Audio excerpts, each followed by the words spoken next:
So hey friends, this is Mary and welcome back to my channel. दोस्तों, आज की कहानी की शुरुआत होते ही हम इस कहानी की हीरोइन को देखते हैं जो अपने बारे में बता रही थी। वो कह रही है कि उसका 3 साल पहले शादी हुआ था पर अभी भी वर्जिन है। उसको लगा था कि उसका पति यूजिन उसको प्यार करता है, पर हो सकता है उसको कोई बीमारी होगा, पर ऐसा कुछ नहीं था। वो हर रात अपनी भाभी का फोटो लेके उल जरूर हरकतें किया करता था जो कि वो देख ली थी। और ये उसको पता कब चला था? तो कुछ दिन पहले वो गई थी अपने हस्बैंड से मिलने के लिए, काफी खुश थी। पर उसका हस्बैंड उसी के बारे में अपने दोस्तों से बात कर रहा था कि वो अपनी वाइफ को आज तक टच भी नहीं किया है। क्यों? क्योंकि उसको अपने आप को सेफ रखना है अपनी भाभी के लिए। मतलब वो अपनी भाभी को पसंद करता है और उसके भैया का डेथ हो चुका है, तो वो अपनी भाभी और उनके बच्चे को अपने घर लाने वाला है। और बात रहा उसकी पत्नी यानी कि विन का, तो वो तो बहुत भोली भाली है। वो तो बिना गलती के भी माफी मांग देती है, तो वो क्या ही बोलेगी। यही सब बातें करके वो लोग बहुत हंस रहे थे। अब ऑब्वियसली ये सब बात सुन के उसको बहुत बुरा लगता है, रोती भी है। पर तभी अंदर यूचन को मैसेज आता है कि मिंगटिन वहाँ पे आने वाली है, यानी कि उसकी भाभी। तो वो जल्दी से गेट पे जाता है, उसकी भाभी आती भी है और तब उनकी बातों से पता चलता है कि आज यूचन और विन का वेडिंग एनिवर्सरी था, तो वो उसको गिफ्ट देने के लिए आई थी। और हो सकता है कि इसी वजह से तो विन भी गई होगी अपने हस्बैंड से मिलने के लिए, पर उसको खुद ही अच्छा खासा गिफ्ट मिल चुका था। तो अब उसका बारी था अपने हस्बैंड को गिफ्ट देने का। वो कॉल करती है किसी को और एक एग्रीमेंट बनाने के लिए कहती है। और इतना तो आप समझ ही गए होंगे, हाँ, वो डिवोर्स एग्रीमेंट था। तो प्रेजेंट में वो अपने हस्बैंड के रूम में जाती है। ऑब्वियसली वो थोड़ा चिल्लाता है नॉक करके आने के लिए, क्योंकि उसका हरकत ही कुछ ऐसा था। पर वो सीधे कहती है कि एक डॉक्यूमेंट है जिसमें तुम्हारा साइन चाहिए अर्जेंटली। अब इस पॉइंट पे यूजिन को लगता है कि हो सकता है कोई प्रोजेक्ट का फाइल होगा, तो वो भी बिना कुछ सोचे समझे साइन कर देता है। तब पता चलता है कि उस दिन वो मुकदमा चलाने के लिए भी गई थी अपने हस्बैंड पे, क्योंकि इतना साल में वो जो भी अपने मिस्ट्रेस पे खर्चा किया था, अब उसको सब कुछ वापस चाहिए था। और इस लॉ सूट में 1 वीक का टाइम लगने वाला था, इसलिए इस 1 वीक में उसको एकदम शांत रहना था। लाइक यूजिन को पता नहीं चलना चाहिए कि वो उसके पीठ पीछे क्या कर रही है। तो प्रेजेंट में साइन तो हो जाता है, तो वो जाने लगती है। उस टाइम उसका हस्बैंड उसको पकड़ता है। क्यों?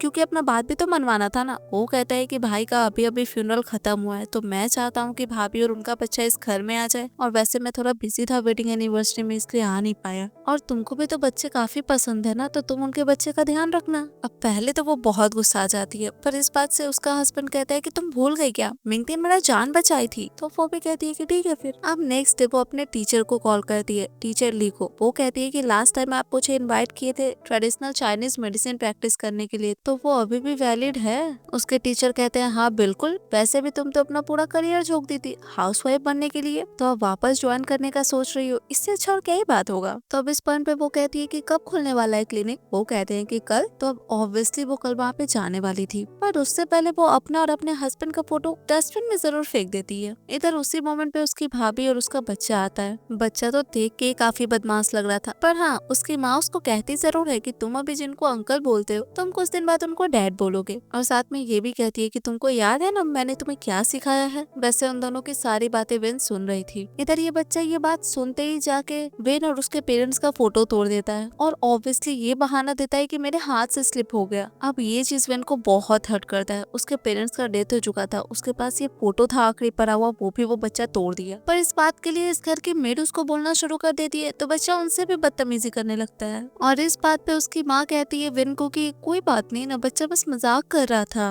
अब ये सुनकर विन भी कहती है कोई बात नहीं, पर तुम वो पेंटिंग मत तोड़ना जो तुम्हारे पीछे है। अब ये सुनने का देरी था नहीं कि वो बच्चा जाकर उस पेंटिंग को निकाल के फाड़ चीर के पूरा बर्बाद कर देता है। हाँ, मेड बहुत ट्राई करती है बच्चा को रोकने का, बताती भी है कि ये दादाजी का आखिरी पेंटिंग था उनके मरने से पहले। पर अब सिर्फ मिंगटिन को शौक लग सकता था, क्योंकि पेंटिंग तो बर्बाद हो चुका था। विन भी कहती है कि मैंने तो बोला ही था पहले, अब इस पे मैं क्या कर सकती हूँ। और उस मेड को भी कहती है पुराने घर कॉल कर देने के लिए, मतलब ऑब्वियसली ये बात बता देने के लिए। इधर वो बच्चा आके उस मेड पे तो हमला ही करना शुरू कर देता है, पर विन रोकती है उसको, डांट भी लगाती है, क्योंकि कैसे भी वो मेड उससे बड़ी थी ना, वो उनसे इस तरीके से बिहेव नहीं कर सकता था। पर वो तो उसको भी धक्का देके गिरा देता है। उसका तो आँख खराब होते होते बचता है। और इतना कुछ होने के बावजूद मिंगटिन बस कहती है कि बच्चा है ना तो बदमाशी करता ही है। अब ये सुन के तो वो पानी लेके उसके मुंह पे उड़ेल देती है, क्योंकि बच्चे बदमाशी करते हैं और उनको सही करना उनके पेरेंट्स का काम है। अब ये देख के तो मिंगटिन भी शॉक शॉक्ड होती है क्योंकि विन का हाव भाव बदला बदला था। इतनी देर में तो बच्चा आके उसको मारना शुरू कर देता है। वो कहता है कि मैं अंकल से तुम्हारा डिवोर्स करवा के रहूंगा। तो अब वो भी बच्चे पे हाथ उठाने लगती है। इतनी देर में आ जाता है उसका सो कॉल्ड पति वहाँ पे, और वो विन के मम्मी पापा का फोटो बस टूटा हुआ देखता है। तो वो उसको कहता है कि इतनी छोटी बात पे इतना तमाशा क्या करना, किसी को बोलो वो फिक्स कर देगा। पर फिर वो भी दिखाती है दादाजी का लास्ट पेंटिंग। वो कहती है ठीक है फिर तुम भी बोलो वो किसी को फिक्स कर देगा। पर ये देखते ही वो मिंगटिंग पे चिल्लाना शुरू कर देता है क्योंकि उसको अपने बच्चे को समझाना चाहिए था ना। अब वो तो सीधे इल्जाम लगा देती है विन पे कि वो जानबूझ के ये पेंटिंग फरवाई है। हाँ विन कहती है कि मैंने तो इसे बताया था कि पेंटिंग नहीं फाड़ना है, पर उसके बाद पे यह भरोसा कर कौन रहा था। उसका पति तो उसी को डांटना शुरू कर देता है। पर वो अपने पेरेंट्स का फोटो उठा के कहती है कि मैं भी विक्टिम ही हूँ। इस पॉइंट तक वहाँ पुराने वाले घर से लोग आ चुके थे उसको दादी माँ के पास ले जाने के लिए। तो अब मिंगटिंग और उसके बच्चे को दादी माँ के पास ले जाया जाता है। हाँ पीछे पीछे यूजिन तो जाएगा ही ना। इस पॉइंट पे बेन उसको एक गिफ्ट देती है। वो कहती है कि तुम्हारा बर्थडे 7 दिन बाद आने वाला है तो ये मेरी तरफ से गिफ्ट। अब ऑब्वियसली वो इस टाइम पे वो गिफ्ट एक्सेप्ट नहीं करता है। वो गिफ्ट फेंकता है और चला जाता है वहाँ से। अब इस पॉइंट पे उसको समझ में आ जाता है कि उसको ये घर छोड़ के चले जाना चाहिए। पर हाँ एक बार झलक में उसको दिखाई जरूर देता है कि उसको एक बार और किसी के घर से निकाला जा रहा था, और आज ये चीज फिर से हो रहा है। पर इस बार वो खुद को कमजोर होने नहीं देगी। इस कॉन्फिडेंस के साथ वो इस घर को छोड़ती है। वो पहले तो जाती है कपड़ों का शॉपिंग करने के लिए, और जिस तरीके का ड्रेस यूचन को पसंद नहीं था वो एकदम वही ड्रेस खरीदती है। पहन के वो पुराने वाले घर जाने लगती है क्योंकि उसका कुछ ट्रेडिशनल चाइनीज मेडिसिन का नोट्स वहाँ पे पड़ा हुआ था, तो वो लाने जा रही थी। इस पॉइंट पे एक आदमी उसको देखता है, और वही थे इस कहानी के हीरो जिनका नाम मिस्टर सांग था, और उनका यहाँ पे आया हुआ सिर्फ एक वीक हुआ था। तो उनका असिस्टेंट कहता भी है कि आप इनसे मिलने नहीं चाहेंगे क्या। वो जाओ के पुराने वाले घर जा रही है तो शायद उसके साथ कुछ बुरा हो। अब ये सुनकर वो पहले तो असिस्टेंट को कार से बाहर उतारते हैं और उसके बाद खुद निकल जाते हैं। इधर दादी माँ अच्छा खासा क्लास ले रही थी मिंगटिंग का, और वो कहती भी है कि तुमको अभी तक अपना बच्चा पालने नहीं आया है तो तुम इस घर में अपने बच्चे को छोड़ के जाना, मैं उसका ध्यान रख लूंगी। ये सुन के वो कहती है कि आप भी मर जाएंगी, और अगर दादाजी होते और वो किसी और के पास चले जाते तो आपको कैसा फील होता। अब ऑब्वियसली ये कोई तरीका नहीं होता बड़ों से बात करने का, तो वो उसको इस फैमिली का पनिशमेंट देने लगती है। पर चोट उसको नहीं लगता है क्योंकि यूचेन आ जाता है तो वो मिंगटिंग को बचा लेता है और खुद नील डाउन होकर अपनी दादी को कहता है उसको मारने के लिए, क्योंकि वो उस पेंटिंग को नहीं बचा पाया। तो दादी पे पीछे नहीं हटती है, मारती है उसको। और ये सारा नजारा फेन भी देख रही थी। इधर मिंगटिंग यूचेन को बचा रही थी। वो कह रही थी कि आपका एक ही पोता है, आप उसको भी मार मार के मार दीजिएगा क्या।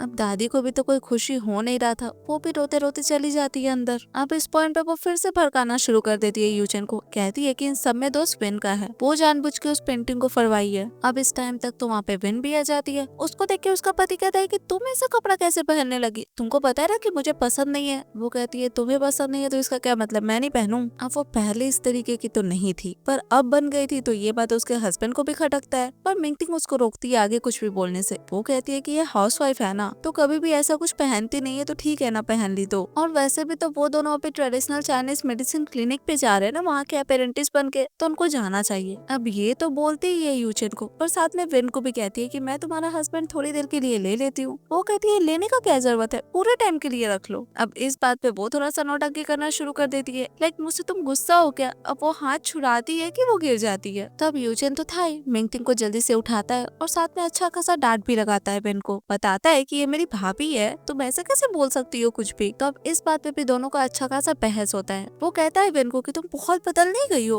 वो बोलती है कि हाँ बदल गई ना, क्यों पता नहीं है तुमको, हर रात तुम क्या करते हो ना मुझे अच्छे से पता है। अब वो क्या करता था वो एक्सप्लेन करके बोलती है उसको, और इस बात पे वो उसको एक थप्पड़ जड़ देता है, पर फिर माफी भी मांगने लगता है। वो कहती है इस सब नौटंकी का कोई जरूरत नहीं है, और अब तुमको मिंगटिंग का फोटो यूज करने का भी कोई जरूरत नहीं है, तुम्हारे बगल में है, अपना इमोशंस फ्रीली उसको बता सकते हो। अब ये सुन के भी दोनों एक ही राग लापते रहते हैं, वही कि ये मेरी भाभी है। पर वो कुछ नहीं सुनती, वो चली जाती है वहाँ से। और उसके जाने के बाद मिंगटिंग यूचेन को कहती भी है कि अब तुम्हें मेरा फोटो देखने का कोई जरूरत नहीं है मेरे साथ। यहाँ से सीन शिफ्ट होता है वेन पे। उसको मिस्टर जांग का कॉल आता है। वो पीछे कार में बैठ के तो सब कुछ देख ही चुके थे ना, तो उससे पूछते भी है कि जाओ ऐसे तुमको रखता है, वो तुमको मारा है ना। वो भी गुस्सा में कहती है कि तो क्या कर लोगे तुम, अगर दम है तो जाके गाड़ी चढ़ा दो उस पे। अब ये सुन के तो वो सच में लेके जाके गाड़ी चढ़ा ही देता है मानो, पर चढ़ाता नहीं है। कॉल पे इधर ये भी रोकती है। तब मिस्टर जांग कहते हैं कि तुम उसको डिवोर्स दे दो, मैं तुम्हारा बदला लूंगा उससे। अब ये सुन के वो भी गुस्सा आ जाती है कि तुम हो कौन, तुम तो मुझे दूर कर दिए थे खुद से, तो फिर अब क्या बोलने के लिए आए हो। ऐसे ही बोल के वो भी कॉल कट कर देती है। इधर तभी उसको मैसेज आता है कि चाइनीज मेडिसिन क्लिनिक खुल चुका है। तो अब वेन तो निकल जाती है। इधर वो दोनों भी खड़े होते हैं, लाइक उन लोग को तो यही लग रहा था कि पेरो लोग से बहुत नाराज है। मिंगटिंग तो यही बोलती है कि वो वो टीचर ली से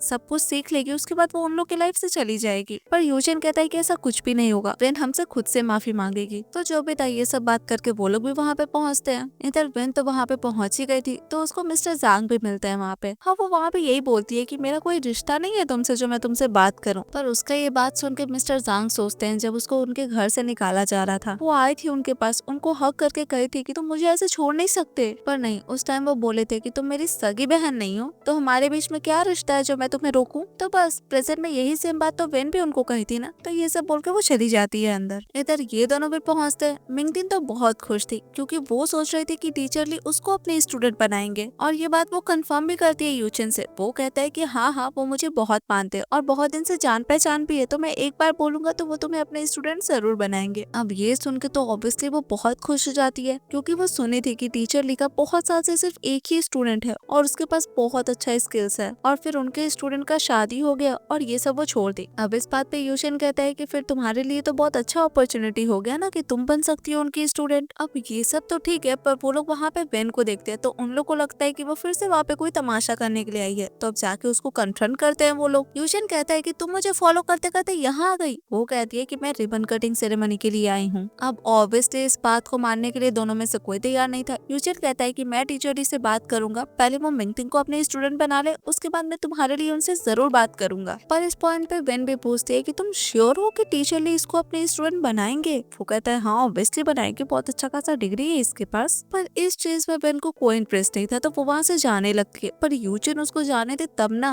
वो कहता है कि यहाँ पे मैं थोड़ा काम से आया हूँ, तो तुम घर जाओ ना, तुम्हारे जैसी हाउसवाइफ का यहाँ पे क्या काम है। अब इस बात पे वो भी गुस्सा आ जाती है कि मैंने कहा ना मैं यहाँ पे रिबन कटिंग सेरेमनी के लिए आई हूँ। वो कहता है कि तुम अपने आप को उनकी स्टूडेंट समझने लगी हो क्या? भूलो मत, तुम तो ग्रेजुएशन भी कंप्लीट नहीं की हो और आधा ही छोड़ के मुझसे शादी की थी। वो कहती है मैं छोड़ी ही इसलिए थी ताकि मैं तुमसे शादी कर पाऊँ। अब इस पॉइंट तक वहाँ पे टीचर ली भी आ जाते हैं। इतना ज्यादा नॉइज हो रहा था तो आएंगे ही ना। अब उनको देख के वो जल्दी जल्दी उनको गिफ्ट देता है। वो कहता है कि जैसे हमारा पिछला रिलेशनशिप था उस बेसिस पे मैं आपसे एक रिक्वेस्ट कर रहा हूँ कि प्लीज मिंगटिंग को अपने स्टूडेंट बना लीजिए। ये सुन के टीचर ली कहते हैं कि मेरा तुमसे कोई कनेक्शन नहीं है। अब ऑब्वियसली इस बात से सब शॉक्ड। यूचन कहता है कि आप जब भी मुझसे मिलते थे पूछते थे ना मेरे फैमिली के बारे में सब कुछ ठीक है या नहीं। वो कहते हैं कि मैं तुम्हारे फैमिली के बारे में पूछता था, तुम्हारे लिए नहीं, वेन के लिए। अब इस पॉइंट पे वो बताते हैं कि उनकी जो एक ही स्टूडेंट है वो कोई और नहीं, वेन ही है। वो आगे बताते हैं कि यूचिन के दादाजी का तबीयत बहुत ही ज्यादा खराब हो गया था और वो मरने से पहले यूचिन का शादी होते हुए देखना चाहते थे, तो इसलिए वेन अपना पढ़ाई आधा पे रोक के उससे शादी की थी, क्योंकि वो दादाजी का ध्यान भी रखना चाहती थी, इसको अपना ड्यूटी समझती थी। पर यूचिन उसके साथ क्या किया, ये सब बोलते बोलते वो अच्छा खासा डांट भी लगाते हैं यूचिन को। अब ये सुन के यूचिन को बुरा तो जरूर लगता है, पर वो उस टाइम पे उससे कहता है प्लीज तुम इनसे बात करोगी मिंगटिंग को अपने स्टूडेंट बनाने के लिए, तुम इनको बोलोगी तो वो जरूर बनाएंगे। पर इस बात पे वेन उसको एक थप्पड़ जड़ती है और इस टाइम तक मिस्टर जांग भी वहाँ आ जाते हैं। वो कहते हैं कि अपनी भाभी के लिए कुछ ज्यादा ही नहीं सोचते तुम, और ऐसे ही करके एक दो बात और कह देते हैं। अब ये सब सुनने में तो अच्छा नहीं लगेगा ना, इसलिए वो दोनों चले जाते हैं वहाँ से। पर तभी अंदर बहुत सारे लोग आते हैं और टीचर ली भी उसको कहते हैं कि तुम बहुत दिन से प्रैक्टिस नहीं की हो ना, तो चलो आज ट्राई कर लो। अब ये बात सुन लेती है मिंगटिंग और वो सोचती है कि इतना दिन से तो ये कुछ की नहीं है, तो अब चल के देखना चाहिए कि उसका मेडिकल स्किल्स कितना है। तो अब इसलिए वो यूचे को भी मना लेती है अपने साथ चलने के लिए। इधर वेन एक आदमी का पर्स चेक कर रही थी, बहुत देर से कर रही थी, इसलिए वो आदमी अब गुस्सा भी रहा था कि तुमको कुछ आता जाता है भी या बस ऐसे ही बैठ गई, और ऐसे ही कर करके चिल्लाया जा रहा था। टीचर ली को भी सुनाया जा रहा था कि मैं आपसे अपना इलाज करवाने के लिए आया था, इससे नहीं। अब ये सब तो ठीक है, उसको शांत करने के लिए टीचर ली भी कहते हैं कि अगर ये कुछ नहीं बता पाए तो मैं तुम्हारा रजिस्ट्रेशन फी भी तुमको लौटा दूंगा और चाइनीज मेडिसिन भी मैं तुम्हें फ्री में दे दूंगा। तो वो भी खुश हो जाता है। इधर वेन को पता चल गया था कि उस आदमी को हुआ क्या है, तो बाकी सारे लोग को बोलती है बाहर जाने के लिए ताकि वो उस आदमी को बता पाए। पर बीच में मिंगटिंग कहती है कि क्यों, तुमको कुछ पता नहीं है इसलिए सबको बाहर भेजना चाह रही हो क्या? वेन उस आदमी से फिर से कंफर्म करती है कि आप श्योर हो ना कि मैं सबके सामने बताऊं? वो आदमी भी फुल कॉन्फिडेंस में कहता है कि हाँ बिल्कुल बोलो। तो अब वो उसका कच्चा चिट्टा खोल के रख देती है सब। लाइक पहले तो कहती है कि बहुत दिन से स्मोक करते हो तो बॉडी पार्ट्स में बहुत कुछ खराब है, लाइक लंग्स, लिवर, किडनी, कुछ भी अच्छे से फंक्शन नहीं कर रहा है। अब इतना एज हो गया था तो ये सब तो कॉमन प्रॉब्लम था ना। वो आदमी भी यही चीज कहता है, पर वेन कहती है कि एज की वजह से नहीं हो रहा है, आपका जन्म मैच्योर होने से पहले ही हुआ था इसलिए हुआ है। अब ये चीज उस आदमी के लिए शॉकिंग था, क्योंकि ये बात तो पता करना किसी के लिए भी टफ होगा ना कि वो प्रीमेच्योर बेबी है या नहीं। और चलो इस वजह से उसका लिवर, किडनी मेल फंक्शन कर रहा है थोड़ा बहुत, पर इस एज में भी वो आदमी बहुत ही ज्यादा एक्चुअली एक्टिव है और इस चीज की वजह से उस आदमी के बॉडी पे बहुत नुकसान हो रहा है। अब वेन के मुंह से इतना इतना सारा कुछ सुन के वो आदमी तो पूरा श्योर हो जाता है कि हाँ वेन को बहुत सारा नॉलेज है, क्योंकि उसके बारे में वो जो भी बोली वो सब सही था। तो अब ये जानने के बाद सारे लोग भागते हैं उसके पास अपना अपना इलाज करवाने के लिए। ये चीज देख के मिस्टर जांग को तो बहुत अच्छा लगता है, पर उन दोनों को बिल्कुल भी अच्छा नहीं लगता है। तो वो लोग बाहर चले जाते हैं। इस पॉइंट पे वेन भी बाहर आती है, तो यूचिन उसका हाथ पकड़ के उसको घर चलने के लिए कहता है, पर मिस्टर जांग भी उसका हाथ पकड़ के कहते हैं कि अब कोई इसको मुझसे दूर नहीं कर सकता, पर फिलहाल उसको किसी के साथ नहीं जाना था। यूचिन को कहती है कि मेरे मैटर्स में इंटरफेयर मत करो, तो वो तो चला जाता है। और जांग को भी कहती है कि प्लीज मुझे फॉलो मत करो, मैं अकेले रहना चाहती हूँ। तो वहाँ से बाहर आती है और किसी को कॉल करके अपने लिए घर अरेंज करने के लिए कहती है। थोड़ी देर बाद जाके घर से अपना सारा सामान लेके भी चली जाती है और मेरे को कहती भी है कि वो वापस नहीं आएगी। वहाँ से जाती है वो अपने घर में, जिसको कि घर रियल एस्टेट एजेंट दिखा रहा था, पर वो नहीं जानती थी कि वो मिस्टर जांग का सेक्रेटरी है। तो वो तो उसको बहुत सुंदर घर दिखाता है और बहुत कम प्राइस में। और वैसे उसको भी थोड़ा सा शौक लगता है, क्योंकि इतना अच्छा खासा घर इतने कम प्राइस में, पर फिर भी अभी उसके पास उतना ज्यादा पैसा भी नहीं था, तो कोई बात नहीं, सेक्रेटरी तो लगे हाथों से कॉन्ट्रैक्ट साइन भी करवा लेता है और वो कर भी देती है।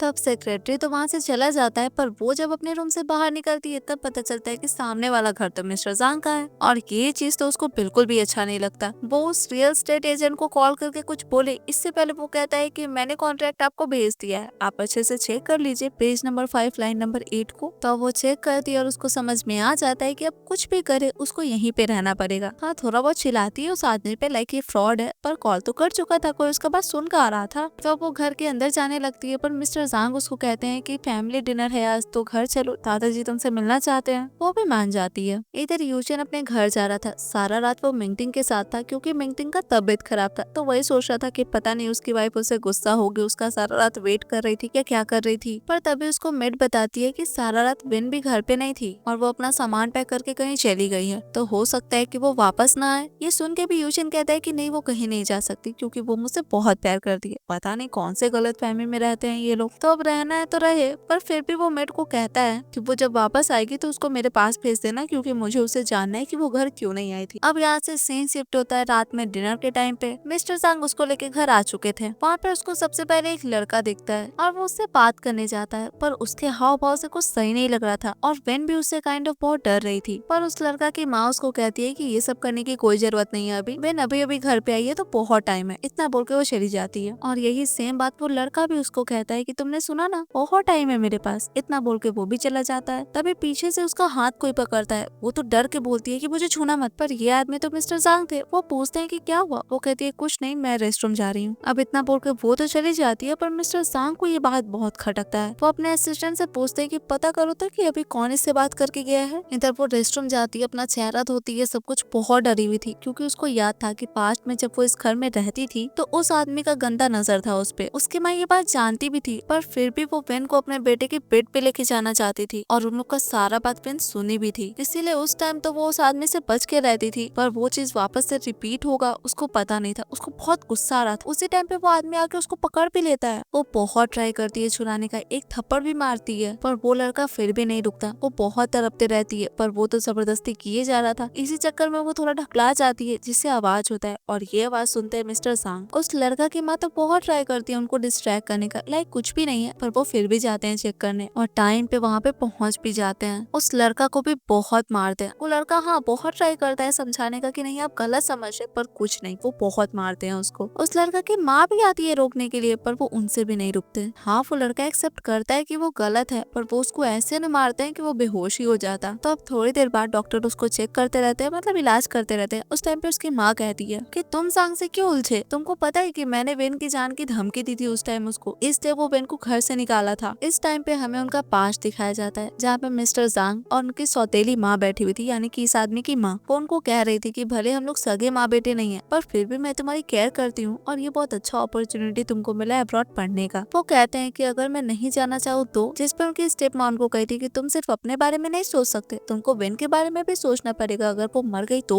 तब सेन शिफ्ट होता है प्रेजेंट में। वो अपने बेटे को कहती है कि मुझे नहीं पता था कि 3 साल में वो इतना कुछ कर लेगा। इधर जांग वेन को उड़ा रहे थे, नींद में भी वो कह रही थी कि मुझे छूना मत। अब ये सुन के मिस्टर जांग कहते हैं कि ये कब शुरू हुआ। वो कहती है तुम्हारे जाने के बाद। वो बोलते हैं कि तुम बताई क्यों नहीं मुझे। वो बोलती है कि जो आदमी मुझे छोड़ के चला गया था उस आदमी को मैं बोलूं कि आके मुझे बचाए। ऐसे ही कर करके बहुत भड़ास निकालती है। लाइक वो कहती है कि अगर तुम्हें पता था कि मेरा लाइफ ऐसा होने वाला है तो मुझे ऑर्फनेज से लेके क्यों आए। है। अब इस चीज का रीजन वो उसको नहीं बता पाते, पर हमें पता चलता है कि वो उसको पसंद करते थे इसलिए। अब इस पॉइंट तक वहाँ पे यूशन भी आ जाता है और उसको उस कार में बैठा हुआ देखता है, तो वो उसको घर चलने के लिए कहता है और वो चली भी जाती है। हाँ, सांग रोकते हैं पर वो नहीं रुकते। ये देख के उनको गुस्सा तो आता है, पर तभी उनकी दादी उनको कॉल करती है, डांटती है कि वो अपने भाई को ऐसे कैसे मार सकते हैं। अब इस बात का आंसर वो सही से नहीं देते, मतलब दादी माँ को बताते नहीं कि एग्जैक्टली हुआ क्या था। तो अब उनका टॉपिक चेंज हो जाता है उनकी शादी पे। वो कहती है कि तुम शादी कब कर रहे हो। अब फिलहाल तो वो ऐसे ही फ्रस्ट्रेटेड थे। वो कहते हैं कि अभी मैं नहीं बात करना चाहता इन सब के बारे में, पर दादी माँ कहती है कि मैं तुम्हारे लिए एक लड़की देखी हूँ जो डॉक्टर है। अब आगे वो कुछ बोले इससे पहले तो वो कॉल ही काट देते हैं, पर तब पता चलता है कि इधर दादी जिस लड़की को देख के रखी है वो कोई और नहीं, वेन ही है। इधर सांग भी सोच लेते हैं कि अब वो वेन को खुशी देंगे जो वो डिजर्व करती है, पर उसको आज तक नहीं मिला। इधर वो जाते जाते हाथ छुड़ाती है यूशन का। वो कहती है कि मुझे कुछ काम है, तुम जाओ। पर इस टाइम पे यूशन उसका फिर से हाथ पकड़ता है, जिससे उसको पता चलता है कि उसको हाथ में चोट लगा है। तो वो कहता भी है कि सांग तुमको परेशान किया है। इतना बोल के वो जाते रहता है उसका बदला लेने के लिए। इस पॉइंट पे वो भी कहती है कि नाटक कम करो, इन 3 सालों में ये पहली बार नहीं है जब मुझे चोट लगा है। अब बात तो सही था, वो सोचता भी है कि उसके हाथ में एक बार चोट लगा था, पर उसको कोई मतलब नहीं था। वो सीधे उसको कहता है कि मिंगटिंग और कुछ और लोग आ रहे घर पे, तो जाके खाना बना। और वो चली भी जाती थी, कुछ कहती नहीं थी। पर ये सब सोच के भी कोई फायदा नहीं था, क्योंकि वो उसका कोई भी बकवास सुनने में इंटरेस्टेड नहीं थी। वो चली जाती है वहाँ से। अब यहाँ से सीन शिफ्ट होता है नेक्स्ट डे। वो अपने क्लिनिक पे थी, काम कर रही थी, तभी दादी आती है उसके पास उससे मिलने के लिए। मन ही मन तो वो अपने पोते के लिए उसको अच्छे से पसंद कर ली थी, पर अब उसको भी तो राजी करवाना जरूरी था ना। वो उससे पूछती है कि तुम्हारा डिवोर्स हो गया है ना। वो कहती है हाँ। तब वो कहती है तुम मेरे पोते के बारे में सोच सकती हो क्या। वो कहती है कि मेरा दूसरा शादी होगा, पर दादी कहती है कि क्या दूसरा तीसरा। इसको कहते हैं कि नया जिंदगी स्टार्ट करने के लिए हिम्मत चाहिए, बस इतना बोल के वो अपने पोते का बड़ाई करने लगती है। उसके सामने भर भर के तारीफ करती है उनका, और ये भी कहती है कि 27 का हो गया पर अभी तक वर्जिन है। अब ये सुन के तो उसको खांसी आ जाता है। वो कहती है नहीं नहीं, मैं अभी दूसरा शादी के बारे में नहीं सोच रही। तो अब दादी भी कहती है कि ठीक है, मैं तुम्हें फोर्स नहीं करूंगी, पर जब भी सोचना मेरे पोते के बारे में पहले सोचना। इतना बोल के वो उसको मैरिज चार्म पकड़ा के चली जाती है वहाँ से, और ये सेम मैरिज चार्म वो अपने पोते को भी देती है वैसे। अब यहाँ से सीन शिफ्ट होता है एक बर्थडे पार्टी पे। शेन याओ नाम के आदमी का बर्थडे था, जिस बर्थडे में बेन भी गई थी। तो बर्थडे बॉय को बर्थडे विश करते करते वहाँ पे मिस्टर जांग की दादी भी पहुंच जाती है, और वेन को देख के काफी खुश हो जाती है। वो कहती भी है कि मेरा पोता भी यहाँ पे है, तो तुम उससे मिल लो। अब वो मिलने के लिए राजी हो तो जाती है, उस जगह पे भी चली जाती है जहाँ पे वो कही थी कि उनका पोता है, पर उसको कोई दिख नहीं रहा था। और इधर उधर देखने के बाद एक आदमी उसको दिखता है, तो वो जाके कहती है कि आपकी दादी मुझे बोली है आपसे मिलने के लिए। पर वो आदमी जैसे ही पलटते, अरे ये क्या, ये तो मिस्टर सांग है। अब ये देख के वो तो शॉक्ड ही थी, पर मिस्टर सांग उसको कहते हैं कि कोई और अरेंज करेगा तब तुम ब्लाइंड डेट्स पे जाओगी। वैसे तुम डिवोर्स ले चुकी हो या फिर एक्स्ट्रा मैरिटल अफेयर है, और अगर ये दोनों में से कुछ भी है तो मैं दोनों में राजी हूँ। अब ये सब बोलते बोलते वो उसके करीब आ रहे थे और वो पीछे हो रही थी। तो गिरना तो तय है, पकड़ना भी तय है, और किसी का ये सब देखना भी तय है। तो ये होता भी है। वहाँ पे आ जाते हैं यूचिन और मिंगटिंग, और ये सब कुछ देखते भी हैं। यूचिन तो चिल्लाना भी शुरू कर देता है। वो कहती है कि एक्सीडेंटली हग हो गया, जिसपे वो कहता है कि एक्सीडेंटली ये सब कुछ भी होता है क्या, मुझे अंधा समझ के रख रखी हो। इस बात पे वो कहती है तब तो तुम भी अपनी भाभी का एक्सीडेंटली हाथ पकड़े होगे ना, और उसके फोटो के साथ ये सब करते हो, तो तुमको क्या लगता है मैं अंधी हूँ। अब इस बात पे कोई क्या ही बोले, चला जाता है वो लोग भी। तो अब सीन शिफ्ट होता है बर्थडे बॉय पे। वो गिफ्ट खोल रहा था, जिसमें कि उसको एक फाउंटेन पेन मिलता है, और वो भी पेन दी थी उसको। वैसे ये पेन काफी महंगा था और बहुत लिमिटेड ही अवेलेबल था। ये देख के न्यूचन को याद आता है कि ये पेन तो उसके लिए पेन खरीदने वाली थी, और कह भी रही थी कि तीसरे एनिवर्सरी में वही गिफ्ट करेगी उसको। तो ये बात वो उससे पूछता भी है। वो कहती है कि अब काफी लेट हो चुका है। इतना बोल के वो तो उस पार्टी से ही निकल जाती है, पर निकल नहीं पाती। मिंगटिंग आके उसको कुछ कहने वाली रहती है, वो तो कुछ करती भी नहीं है, जिससे मिंगटिंग पानी में गिर जाती है। पर ये चीज कोई थोड़ी देखता है। यूचिन तो चाहता है जल्दी से मिंगटिंग को बाहर निकालता है, और वापस से मिंगटिंग का नाटक शुरू हो जाता है। वो वेन से कहती है कि मैंने तो कुछ कहा भी नहीं था, फिर तुम मुझे धक्का क्यों दी। अब ये सुन के यूचिन भी उस पर चिल्लाना शुरू कर देता है। वो कहती है कि मैंने धक्का नहीं दिया, पर कोई माने तब ना। तब लो,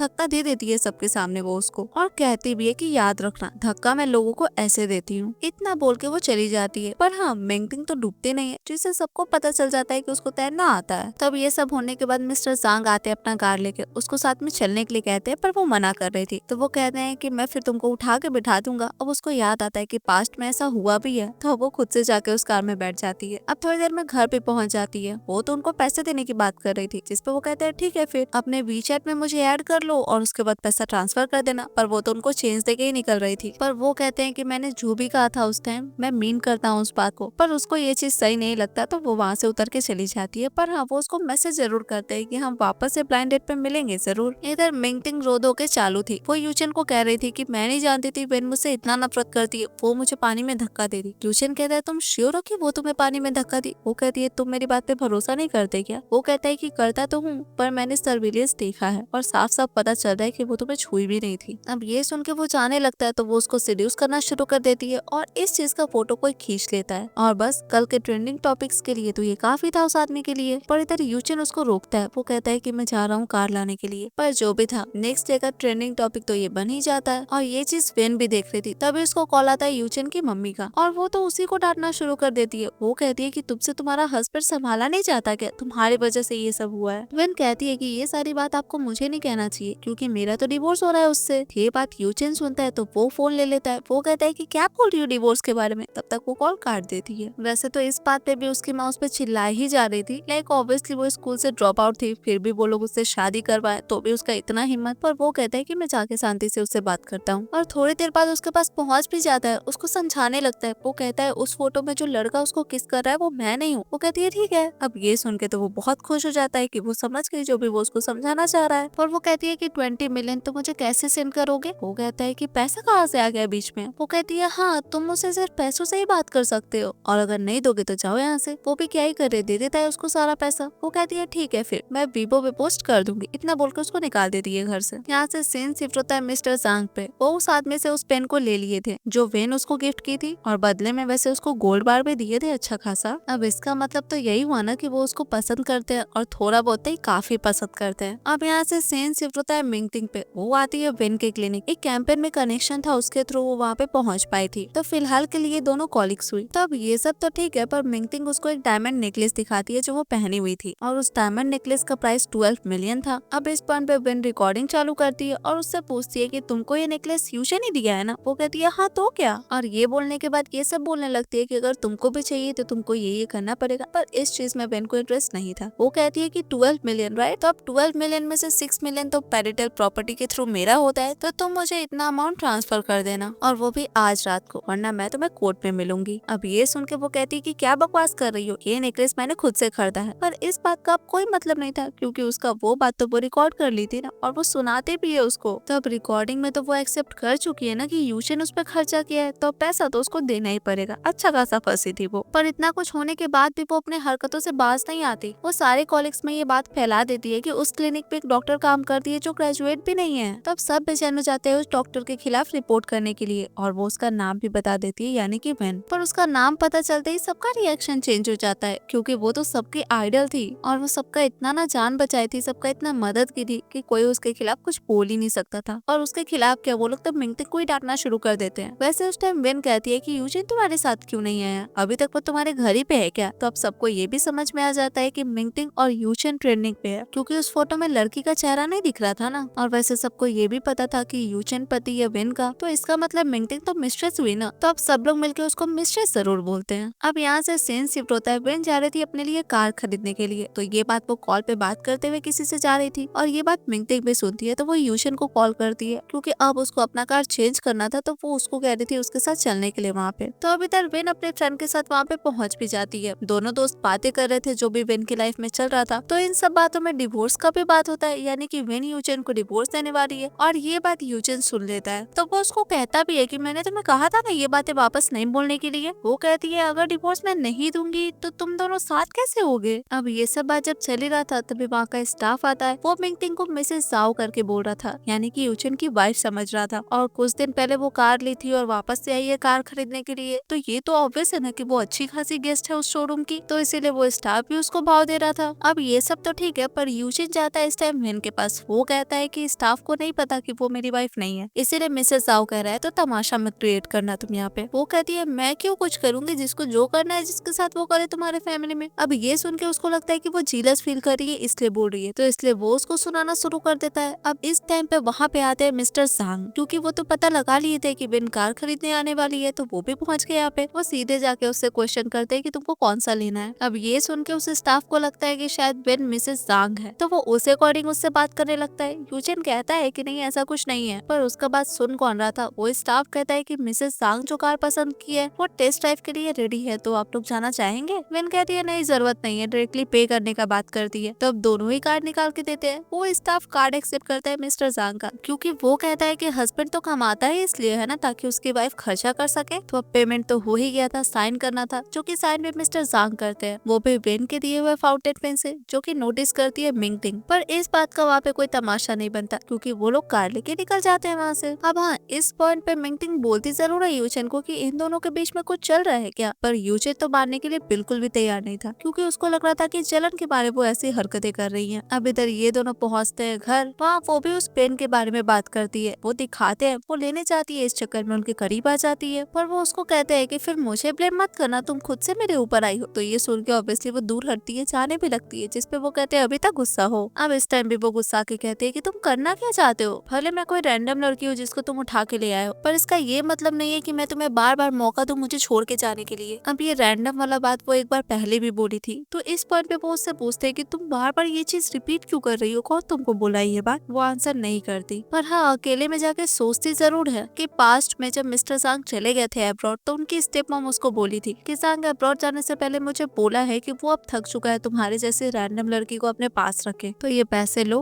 और इस फैमिली को छोड़ के निकल जाओ यहाँ से। तो अब ये सब सोच के वो अपने रूम पे आती है, वो सोचती है कि उसका ग्रेजुएशन इनकम्प्लीट रह गया था, इसके वजह से उसको बहुत कुछ सुनना पड़ा था, तो क्यों ना कंप्लीट किया जाए। तो वो रीअप्लाई कर ही रही थी कि लाइट कट जाता है, वो जल्दी से कॉल करती है प्रॉपर्टी मैनेजमेंट को, तो पता चलता है कि पूरे बिल्डिंग में कुछ वायरिंग फॉल्ट आ गया, तो इसकी वजह से पूरे बिल्डिंग का लाइट चला गया। पर हाँ, रूम नंबर 1802 के ओनर के पास बैकअप जनरेटर है, तो अगर कोई उसको अर्जेंट काम है तो वहाँ जाके वो हेल्प ले सकती है। अब लाइट तो आज आ रहा नहीं था, काम उसको भी अर्जेंट था, तो वो चली जाती है, पर तब उसको पता चलता है कि 1802 रूम नंबर तो मिस्टर जांग का है, इसीलिए वो हिचक भी रही थी जाने में, पर तभी वो गेट के बाहर आ जाते हैं और वो भी कहते हैं कि अच्छा प्रॉपर्टी मैनेजमेंट तुम्हारे बारे में बात कर रहे थे। अब बात तो सही था, पर वो अंदर जाना नहीं चाह रही थी, तो वो कहते हैं कि क्यों डर लग रहा है मेरे साथ अंदर जाने में। अब ऑब्वियसली नहीं, इतना बोल के वो चली जाती है अंदर, वो जाके अपना काम करने लगती है। इधर तब तक उनको कॉल आ जाता है, तो वो बात करने लगते हैं, और उधर तब तक वो सो जाती है। तो वो उसके करीब जाते हैं, तो वो बोलते रहती है कि मैं अच्छी नहीं हूँ क्या जो तुम मुझे पसंद नहीं करते। अब ये बात डेफिनेटली वो नींद में बोल रही थी, पर उनको पता था कि ये बातें वो उन्हीं के लिए बोल रही है, तो वो उसको रूम में ले जाके लेटा देते हैं। अब नींद में ही वो कुछ कुछ बोल के उनको हिट भी कर देती है, पर बेचारे क्या ही करते, दर्द सह के जाते हैं वहाँ से। तो अब नींद खुलता है, वो जाते रहती है अपने घर, तभी उसको रास्ते में मिस्टर जांग मिल जाते हैं, मतलब उनके घर ही पे। अब वो जिस टाइप का ड्रेस पहने हुए थे, जिसकी वजह से उसको अनकंफर्टेबल फील होने लगता है, तो वो कहती है, पर वो कहते हैं कि ये मेरा ही घर है, मुझे जैसे मन में वैसे रह सकता हूँ। तो अब ऐसे ही बात करते करते उन दोनों में थोड़ा नजदीकियां बढ़ता है, पर उसी टाइप पे उन दोनों को ही कॉल आता है, बेन को उनके टीचर ली का और मिस्टर जांग को उनकी दादी माँ का। उनकी दादी उनको किसी ऑक्शन के बारे में बता रही थी, और वो चाहती थी कि उस ऑक्शन में जो पर्ल ज्वेलरी है वो मिस्टर जांग खरीदे अपनी वाइफ के लिए, और इधर टीचर ली भी उससे उसी ऑक्शन के बारे में बात कर रहे थे, क्योंकि उनको उस ऑक्शन से जिंक्सिंग चाहिए था। अब ये सब बात तो ठीक है, पर तब हमें पता चलता है कि उधर वो दोनों एक दूसरे से मिले हुए थे। इधर ये दोनों पहुंच जाते हैं उस ऑक्शन में, तो पता चलता है कि यूचेन भी मिंगटिंग के साथ है वहाँ पे, और यूचेन जैसे ही देखता है बेन को, वो उसका हाथ पकड़ के खींच के अलग लेके जाता है, उससे पूछना शुरू कर देता है कि तुम घर क्यों नहीं आ रही, फोन नहीं उठा रही हो, क्या चल रहा है तुम्हारा ये सब। अब ये सब सुन के भी वो कुछ कहते नहीं है। इतने देर में उसका नजर पड़ जाता है उसके हाथ के रिंग पे, जो कि अब नहीं था, तो इसको लेके भी वो क्वेश्चन करता है। अब डिवोर्स वाला बात वो अभी उसको नहीं बता सकती थी, इसीलिए बस कह देती है कि मेंटेनेंस के लिए गया है। तो अब वो भी कुछ कहता नहीं है, वो कहता है कि मुझे लगता है तुम्हारे ऊपर पिंक डायमंड बहुत अच्छा लगेगा, तो वो मैं तुम्हारे लिए खरीदूं मेरे एपोलॉजी के तौर पे। वो कुछ नहीं कहती, चली जाती है वहाँ से। तो अब थोड़ी देर बाद ऑक्शन स्टार्ट होता है। सबसे पहले चिंग दिखाया जाता है, बिड होना स्टार्ट होता है। सबसे पहले बोली बेन ही लगाती है, वो 1 मिलियन, तो मिंगटेन 1.2 मिलियन, फिर यूचेन 1.5 मिलियन, तो अब विन 2 मिलियन। यही सिलसिला चल रहा था। वैसे बेन आगे बोली लगाना बंद कर दी थी, क्योंकि अगर यूचेन ले भी लेगा तो कानूनी तौर पे तो वो उससे ले ही लेगी ना फिर से, पर ऐसा कुछ मिस्टर जांग होने नहीं देते। वो बहुत ज्यादा ही अमाउंट का बोली लगाते हैं, और ये चिक से उन्हीं को मिलता है। अब जब जिंगसिंग बेन को मिल ही गया था, तो वो पैसा ट्रांसफर करने की बात करती है। वो कहती है कि वीचैट पे ऐड करके मैं ट्रांसफर कर देती हूँ पैसा, पर वो कहते हैं कि नहीं, इस बार भी मुझे कैश में ही चाहिए। अब 4 मिलियन कैश में उसको भी थोड़ा अजीब लगता है, पर वो कहते हैं कि मैं तो बस मजाक कर रहा था, ऐसे ही रख लो। पर नहीं, वो कहाँ रखने वाली थी, वो चली जाती है वहाँ से, और सच में पूरा कैश उनको भिजवा भी देती है।